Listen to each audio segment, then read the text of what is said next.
Kali ini kita akan membahas sebuah film Korea Selatan. Dan film ini sebenarnya udah ditayangin di Cannes Festival tahun lalu, 2023. Kalau kalian nggak tahu Cannes Festival tuh apaan sih bang?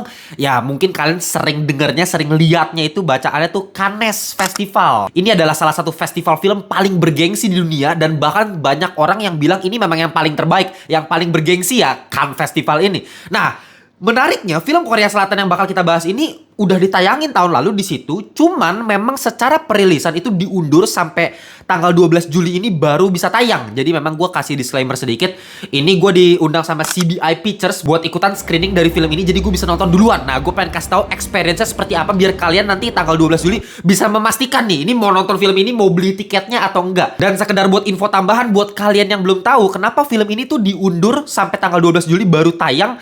Karena memang aktor dari film ini, Lee Sun Kyun, itu meninggal tanggal 27 Desember 2023 tahun lalu. Ya meskipun gue telat, tapi gue pengen tetap mengucapkan turut berduka cita. Meskipun gue nggak terlalu ngikutin Lee Sun Kyun ini sebagai aktor, tapi ya gue sangat-sangat menyukai film Parasite tahun 2019. Itu menurut gue salah satu film Korea Selatan terbaik sepanjang masa. Dan ya Lee Sun Kyun main di film itu. Ya makanya kalau kalian perhatiin belakangan ini sebenarnya nama Lee Sun Kyun sebagai aktor tuh mulai naik gitu. Tapi ketika dia lagi naik ya sayangnya ya, ini film terakhirnya dia nih, Project Silence, yang kita bakal bahas kali ini. Let's go.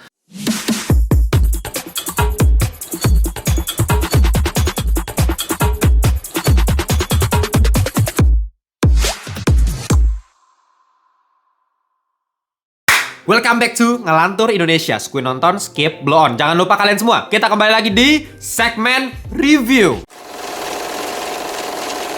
Dan selalu gue ingatkan, review dari Ngelantur selalu non-spoiler. Apalagi ini film baru tayang 12 Juli. Gue bakal tayangin sebelum 12 Juli. Gue gak tahu tanggal berapa kalian nonton video gue kali ini. Cuma ya gue gak bakal nge-spoiler biar gue bisa ngeracunin kalian buat nonton film yang satu ini. Apakah sampah? Apakah biasa aja? Apakah justru mantep banget nih film? Kita bakal bahas sekarang.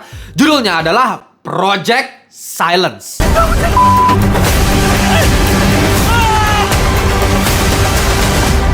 Oh iya, gue kelupaan. Buat kalian yang belum join grup Telegram, linknya udah gue taruh di bawah. Sama 2.600-an ngelantur korps yang lain. Kalian bisa ngobrolin seputar perfilman, anime, TV series, atau apapun itulah. Seputar pop culture pastinya. Join aja, feel free aja. Oke, langsung aja kita masuk ke pembahasan utama kita. Film ini disutradarai oleh Kim Tae-gon. Dan mungkin buat kalian yang punya ekspektasi kalau film ini akan menjadi film yang thriller, yang model-model horror action, atau kalau misalnya lebih ke subgenre lebih dalamnya lagi adalah disaster survival ala-ala Train to Busan. Kalau kalian nonton film yang udah jadi trademarknya Korea Selatan dalam hal zombie-zombian gitu ya, udah jadi parameter tersendiri ya, ini udah bisa disaingin sama film-film Hollywood mengenai zombie lah. Bahkan menurut gue Train to Busan adalah salah satu film zombie terbaik sepanjang masa. Salah satunya Train to Busan. Gue gak bisa bohong, meskipun ini Korea Selatan, Asia loh ya.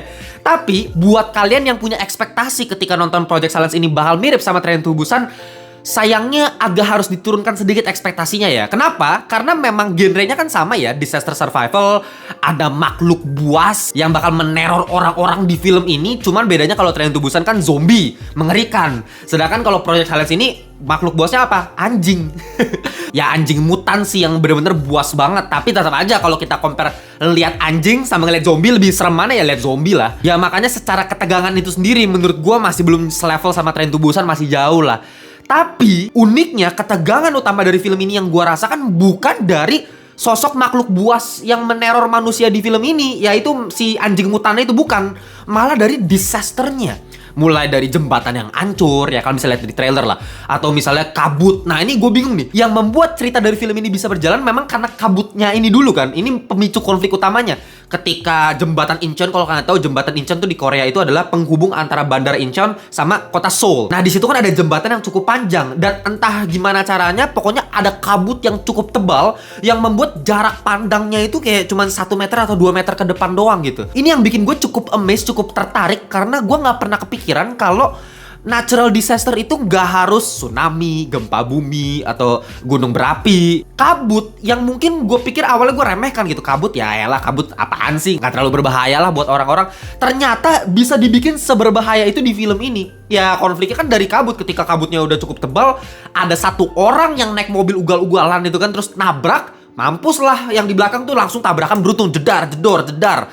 Ditambah sound efeknya bagus, scoringnya bikin makin menegangkan. Dan itu cukup lama ya, adegan mobil tabrak-tabrak beruntun itu. Dan itu membuat gue, adrenalin gue tuh cukup meningkat. Gue cukup deg-degan pas ngeliat tabrakan beruntun. Apalagi secara visual, gue nggak bisa bedain nih, ini CGI atau ini literally pakai practical effect, pakai mobil beneran yang tabrakan-tabrakannya itu. Karena kalau gue pikir pakai mata gue yang normal aja ya, kayaknya sih ini praktikal gitu. Literally mobil yang ditabrakin, ada truk gede lah, ada apa, itu kayaknya mobil beneran semua karena cukup mulus ya.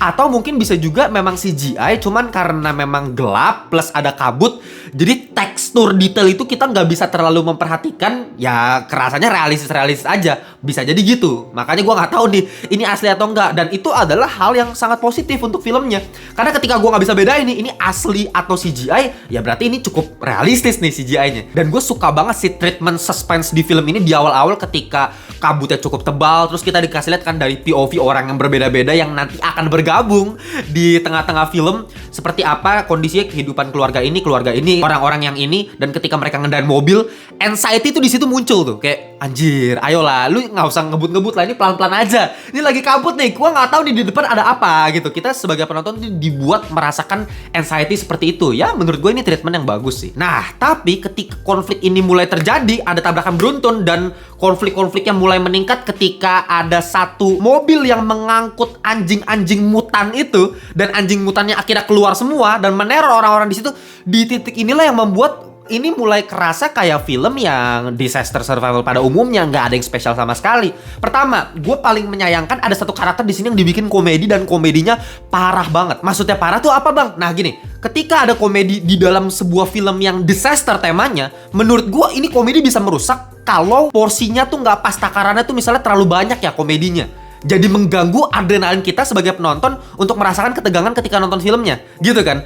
Menurut gua emang harus ada sih adegan yang memang komedi untuk bikin penonton agak resting, agak relax gitu ya. Tapi menurut gua harus pas penempatannya.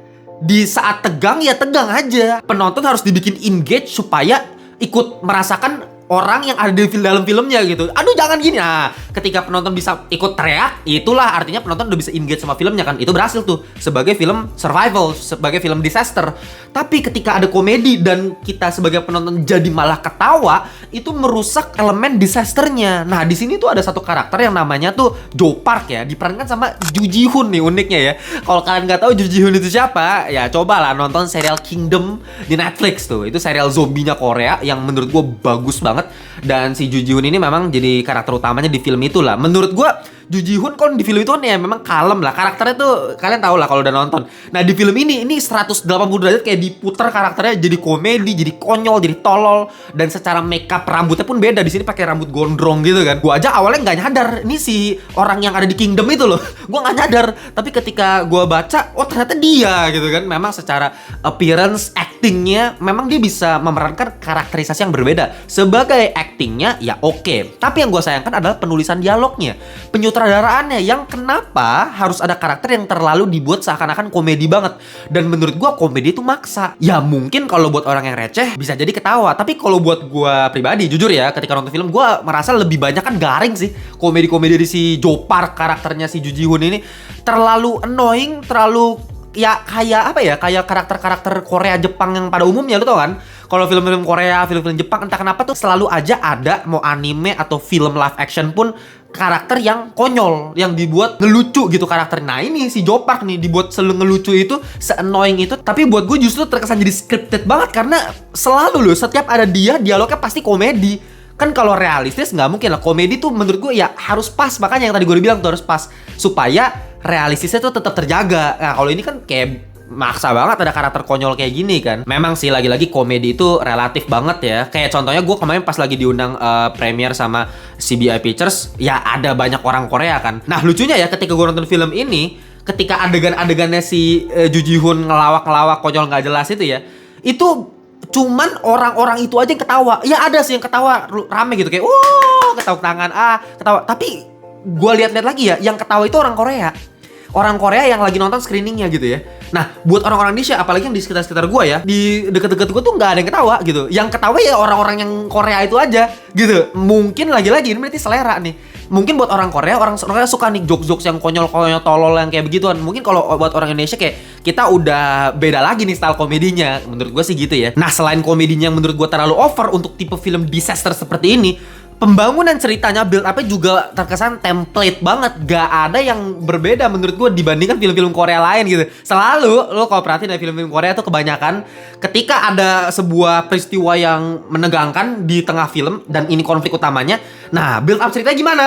Kita bangun lah dari POV karakter yang ini, keluarga yang ini, ya kan. Terus ada POV yang nanti cewek temenan suka main golf. Terus ada karakter utama kita yang seorang bapak, seorang single parent yang kerja buat pejabat pemerintah, yang diceritakan dia punya anak juga di sini.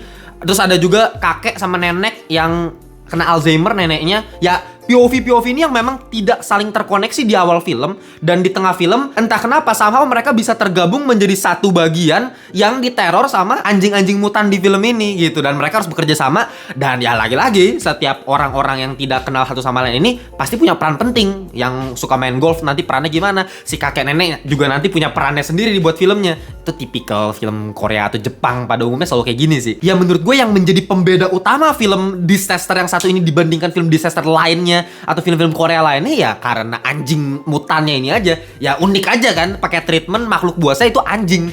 Dan anjing itu sebenarnya punya potensi yang cukup besar untuk menjadi teror buat manusia. Meskipun dibandingkan zombie nggak terlalu seserem zombie, nggak semengerikan monster yang menjadi teror di film A Quiet Place gitu kan. Itu kan ngeri-ngeri semua tuh monsternya, liar banget gitu. Kalau ini kan ya anjing kecil, tapi jangan lupa kalau anjing itu punya IQ yang lebih tinggi. Bahkan IQ anjing itu lebih tinggi daripada IQ rata-rata masyarakat Indonesia.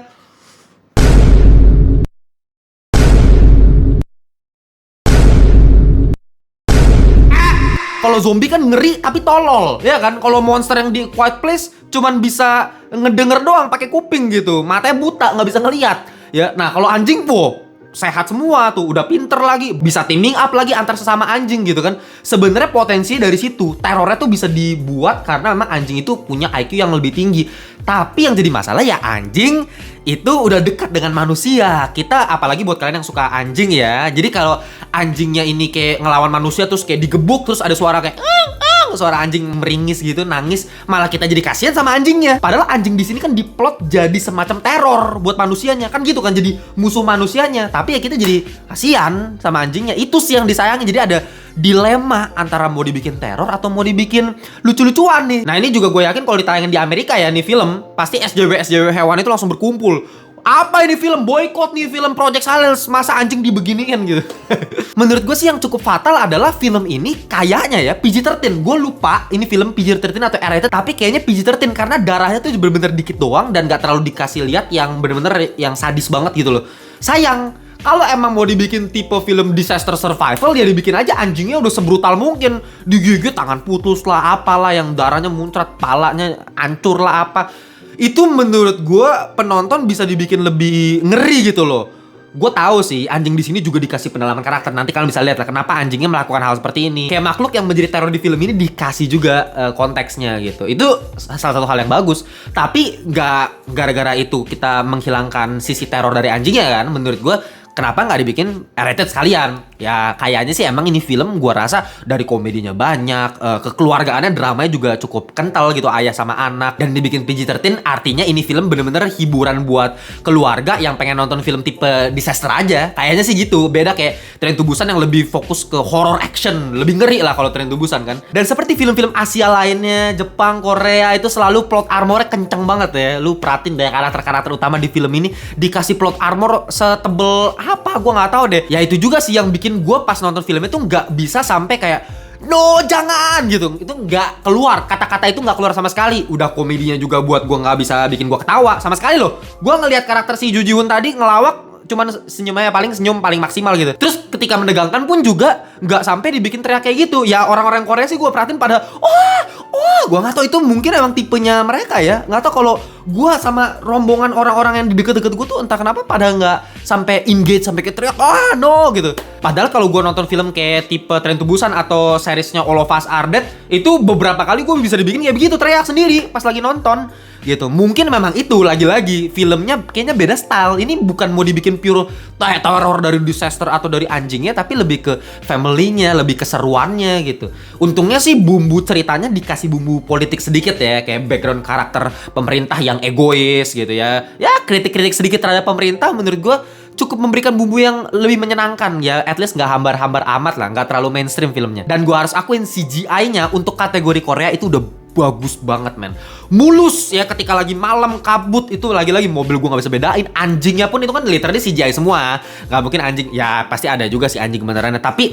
banyak kan pasti CGI itu pergerakannya, dan itu menurut gue cukup realistik gitu. Anjingnya gue nggak terlalu kayak ih ini CGI banget, nggak gitu kalau malam. Tapi nanti kalian lihat lah kalau ada adegan siang, wah anjir CGI sih kelihatan banget. Masih lah belum bisa selevel Hollywood, budget juga beda. Tapi ya untungnya adegan siang itu bener-bener dikit doang ya, beberapa detik doang lah. Ketika malamnya lebih banyak, dan itu membuat gue cukup impress sama CGI-nya. Terlebih lagi ketika jembatan Incheon tuh hancur, menurut gue hancurnya juga sangat realistik CGI-nya. Kayak Korea udah di titik ini loh perfilmannya, Indonesia masih di mana gitu. Di dalam hati gue kayak gila loh, Korea bisa bikin jembatan kayak gini. Kapan kita bisa bikin jembatan Ancol hancur kayak di film Project Silence? Ya semoga aja suatu saat nanti ya kita bikin film jembatan Ancol hancur gitu. Wah, itu pasti mengerikan. Ya gue harus apresiasi lah, ini Korea udah keren banget. Ledakan-ledakannya cukup realistis, helikopternya udah kelasnya kelas Hollywood lah, udah lumayan banget lah.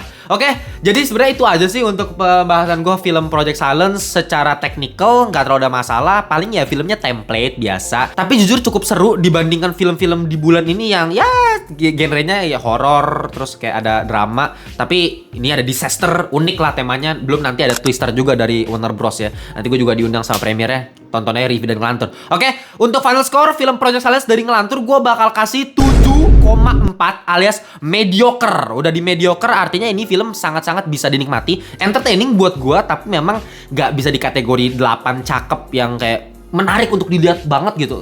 Masih standar banget lah dan masih banyak kelemahan. Tapi ya ini Korea udah bisa kayak gini, keren banget. Oke, jangan lupa buat yang belum join membership community, join dari 1000 per hari, bisa join di Critical Thinking dan bisa upgrade di Ngelantur Thinking buat dapetin edukasi dari Ngelantur, video-video tambahan mengenai movie lovers panel. Oke, gitu aja untuk video kali ini, kita jumpa di video berikutnya. Bye bye semuanya.